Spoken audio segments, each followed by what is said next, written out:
দেশের জন্য কাজ করতে গিয়ে, দেশের মানুষের জন্য কাজ করতে গিয়ে আমরা দেখছি কিছু সংখ্যক মানুষ আছে, এই বাংলাদেশে কতগুলো রাজনৈতিক দল আছে, আমরা দেখছি যে তারা রাজপথে বিশৃঙ্খলা সৃষ্টির চেষ্টা করছে। তারা রাজপথে বিশৃঙ্খলা সৃষ্টির চেষ্টা করছে।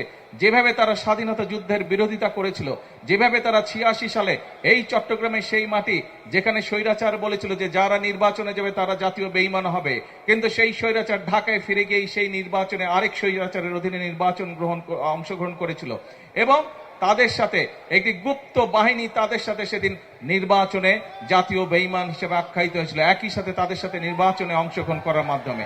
এই গুপ্ত বাহিনীকে আমরা আবারও পরবর্তীতে দেখেছি যে 96 সালে আবার দেশের মানুষের সাথে গাদ্দারি করে তারা আবার স্বৈরাচারের সাথে হাত মিলিয়েছিল, গণতন্ত্রের বিপক্ষে তারা অবস্থান করেছিল। প্রিয় ভাই বোনেরা, আজকে আবারও এই গুপ্ত বাহিনীদেরকে আমরা দেখছি যে তারা মানুষকে বিভ্রান্ত করছে, মানুষের সামনে মিথ্যা কথা বলছে, তারা বিশৃঙ্খলা তৈরির চেষ্টা করছে। প্রিয় ভাই বোনেরা, আপনারা চট্টগ্রামের মানুষ, এই চট্টগ্রামে দেশি বিদেশি বহু মানুষের বিনিয়োগের কলকারখানা আছে। আপনারা খুব ভালো করেই জানেন, আপনাদের এই চট্টগ্রামের মানুষ ব্যবসার সাথে বিভিন্নভাবে ব্যবসার সাথে জড়িত, বিভিন্ন ধরনের ব্যবসাতে চট্টগ্রামের মানুষ দেশের অন্য অন্য জায়গার তুলনায় তুলনামূলকভাবে বেশি মানুষ এখানে ব্যবসা বাণিজ্য করে। কাজে যেহেতু আপনারা ব্যবসা বাণিজ্য করেন, আপনারা জানেন যে ব্যবসা করতে হলে একটি শান্তিপূর্ণ পরিবেশ দরকার। কারণ শান্তিপূর্ণ পরিবেশ হলে ব্যবসায়ীরা ভালোভাবে কাজ করতে পারে, সেটি দেশি হোক বিদেশি হোক, ব্যবসায়ীরা বিনিয়োগ করতে পারে। এবং যদি দেশে শিল্প কারখানা গড়ে উঠে, ব্যবসা সম্প্রসারিত হয়, তাহলে আমার দেশের সন্তানেরা সেখানে কর্মসংস্থানের ব্যবস্থা করতে পারবে, আমার দেশের নারীরা সেখানে কর্মসংস্থানের ব্যবস্থা করতে পারবে। ফলে দেশের মানুষের আয় উন্নতি বাড়বে, দেশের মানুষের ভাগ্যের চাকা আস্তে আস্তে পরিবর্তিত হবে। কিন্তু আমরা দেখছি যে একটি রাজনৈতিক দল বিভিন্নভাবে বিশৃঙ্খলা করার চেষ্টা করছে।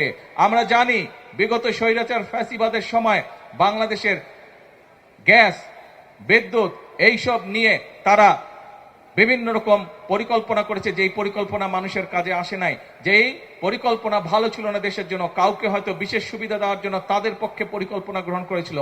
আমরা এই পরিকল্পনাগুলোর উপর তাদের এই যে অপরিকল্পিত পরিকল্পনা ছিল, অপরিকল্পিত পরিকল্পনাগুলোর জন্য আমরা কাজ করছি এবং ইনশাআল্লাহ শীঘ্রই আমরা বাংলাদেশের জাতীয় সংসদে আমরা সারা দেশের মানুষের কাছে উপস্থাপন করব যে আগামী 10 বছর আমাদের বিদ্যুৎ ব্যবস্থা, আমাদের গ্যাস ব্যবস্থা কি হবে, যাতে করে ব্যবসায়ীরা বিনিয়োগ করতে পারে, ব্যবসায়ীরা যাতে করে আশ্বস্ত হতে পারে এই দেশে বিদ্যুৎ গ্যাস সবকিছু থাকবে। কিন্তু মানুষকে বিভ্রান্ত করে বিশৃঙ্খলা সৃষ্টির চেষ্টা করছে একটি রাজনৈতিক দল।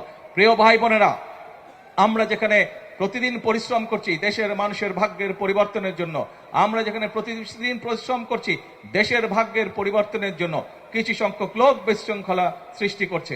আপনারা 12 তারিখের নির্বাচনে বিএনপিকে সমর্থন দিয়েছিলেন, কারণ বাংলাদেশের অধিকাংশ মানুষ বিএনপিকে সমর্থন দিয়েছিল। কারণ বাংলাদেশের মানুষ জানে এই দেশে যদি মানুষের ভাগ্যের উন্নয়নের জন্য কেউ রাজনীতি করে থাকে, সেটি একমাত্র শহীদ জিয়ার দল বাংলাদেশ জাতীয়তাবাদী দল রাজনীতি করেছে।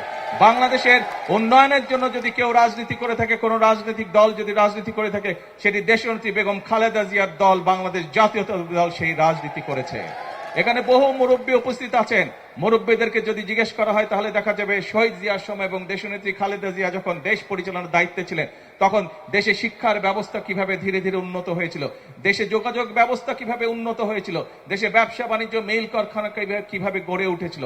আজকে আবারও আপনাদের সেই প্রিয় দল বাংলাদেশ জাতীয়তাবাদী দলকে আপনারা দেশ পরিচালনার দায়িত্ব দিয়েছেন, কিন্তু কিছু সংখ্যক রাজনৈতিক দল তারা বিভ্রান্তি ছড়িয়ে সেই কাজগুলোতে বাধাগ্রস্ত করার চেষ্টা করছে। প্রিয় ভাই বোনেরা, আজ আমাদেরকে সিদ্ধান্ত নিতে হবে, আজকে আমাদেরকে সিদ্ধান্ত নিতে হবে বাংলাদেশের সকল গণতান্ত্রিকামী মানুষ যারা গণতন্ত্রে বিশ্বাস করে, যারা কথা বলার স্বাধীনতা বিশ্বাস করে, প্রত্যেকটি মানুষকে আজকে সিদ্ধান্ত নিতে হবে যে এই বিশৃঙ্খলাকারী যারা রাজপথে এসে রাজপথ বন্ধ করে দিতে চায়, যারা মানুষকে বিভ্রান্ত করতে চায়, তাদের বিরুদ্ধে কি ব্যবস্থা আমরা গ্রহণ করব।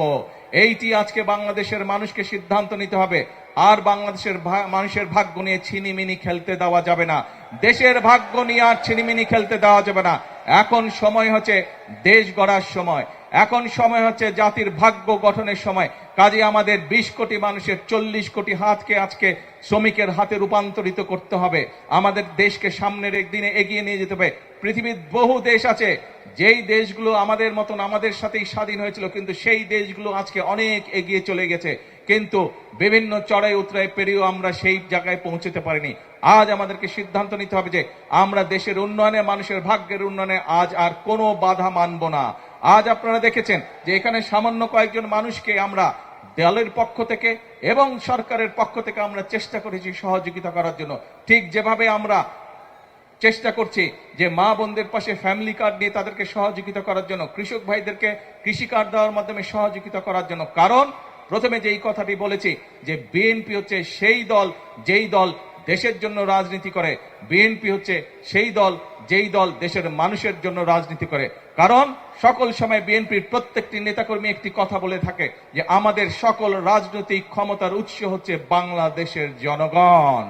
কাজেই জনগণের সমর্থন যেহেতু বিএনপির পক্ষে আছে, জনগণ যেহেতু বিএনপিকে সমর্থন দিয়েছে, জনগণ যেহেতু বিএনপির 31 দফাকে রায় দিয়েছে, সেই 31 দফার বাস্তবায়ন করাই হচ্ছে এখন আমাদের মূল পবিত্র দায়িত্ব। কারণ জনগণ যখন 31 দফার পক্ষে রায় দিয়ে দিয়েছে, এটি আর তখন 31 দফা বিএনপির নয়, এই 31 দফা হচ্ছে জনগণের দফা। কাজে জনগণের দফা পূরণ করার জন্য, জনগণের দফা বাস্তবায়ন করার জন্য বিএনপি সকল প্রতিবন্ধকতা মোকাবেলা করে বিএনপি সামনের দিকে দেশকে এগিয়ে নিয়ে যাবে। বিএনপি দেশের মানুষের ভাগ্যের পরিবর্তন, দেশের ভাগ্যের পরিবর্তনের জন্য কাজ করে যাবে।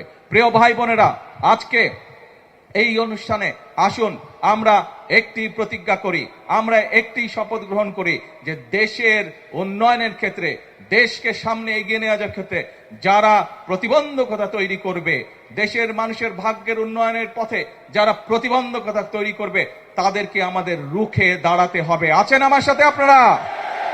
ইনশাআল্লাহ। প্রিয় ভাই বোনেরা,